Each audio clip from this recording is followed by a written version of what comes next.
Tensions in Ukraine are growing as the State Department is now telling all Americans in the former Soviet bloc country to leave and is also beginning to evacuate embassy personnel. U.S. intelligence officials now say a Russian invasion is imminent and several thousand U.S. troops have been sent to Europe to bolster our NATO allies.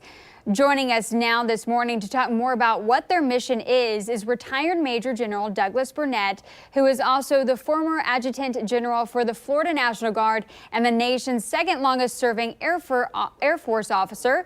Good morning, General Burnett. Thank you so much for joining us. Well, good morning to you. Glad to be here. Thank you.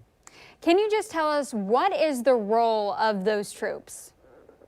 Well, you're talking about the National Guard troops deployed, or are you talking about the 3,000 we're sending to Europe?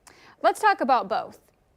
Okay. First, the Florida National Guard has been mobilized to active duty to train the Ukrainian army. They're located on the Polish border, so if immediate evacuation is necessary, it doesn't get complicated. But basically what they're training the Ukrainian army to do is to handle the shoulder launch weapon systems, particularly at tanks, which we have some incredibly good weapons that we have given the Ukrainians, and a shoulder launch air to air. You know, you go to ground to air for incoming a MiG-29 or whatever. So they're training them, been doing it for a while, and of course, ready to evacuate when that time would come. As regards to 3,000 that's on the border, we basically send a signal to our European allies, Latvia, Lithuania, Estonia, the Balkans, those folks are someone I think that Putin has his eye on as well. So to send reinforcements to Europe sends our allies a signal that we can act decisively, and I think we have. I think the numbers should be a lot higher than that, but that's not my call. What's your view on these tensions between Russia and Ukraine? Is this something that we should truly be concerned about? Yes, we should be concerned. And Mr. Putin is correct.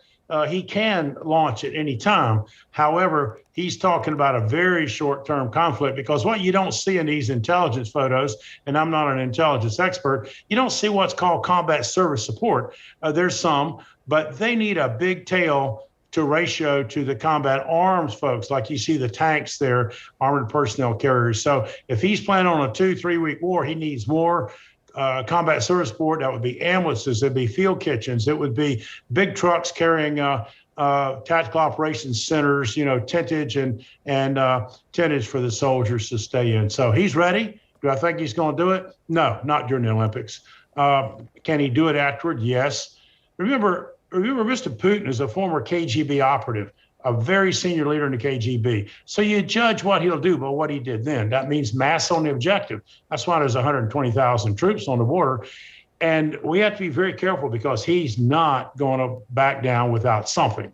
So Mr. Zelensky, president of Ukraine, and our leadership in Washington has got to be able to broker a deal that gives him something. It might be a 5-year no join NATO thing. Who knows what it'll be? But if he can get something to save face, then he may adjust downward. But if having nothing that he can save face with, he's going to invade. Wow. And we know that President Biden is expected to speak with Putin later today at 11 a.m. What do you think that outcome will be? That one's hard to say. Again, he's got to understand Mr. Putin is an aggressive guy. He's going to put mass on the objective. He's not going to back down without something. Hopefully, Mr. Biden is going to be able to broker a deal with Zelensky. Remember, President Zelensky is putting his people at harms too. His soldiers definitely are going to have a lot of casualties.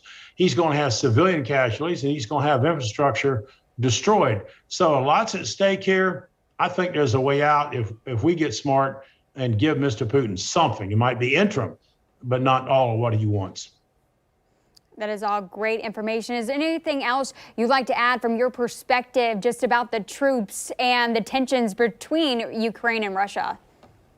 Well, the one thing I like to add, look at the respect, credibility of our Florida National Guard leadership and soldiers. I mean, they went after the best of the best to train the Ukrainian army. Who did they get? Great folks of Florida National Guard. So the governor's got to be proud of that, and General Eifert has trained some great soldiers as well. I think we have to sit back and just watch and realize this is big brinksmanship. There's some ways out. somebody's got to get smart and execute one of those ways without giving away the store and without giving Putin nothing to back out of with. All right, we'll definitely be keeping an eye on that. Thank you so much, Major General Burnett, for joining us this morning. We appreciate you joining us. Well, thank you, and keep doing what you're doing. The press keeps America honest. Thank you. Thank you so much.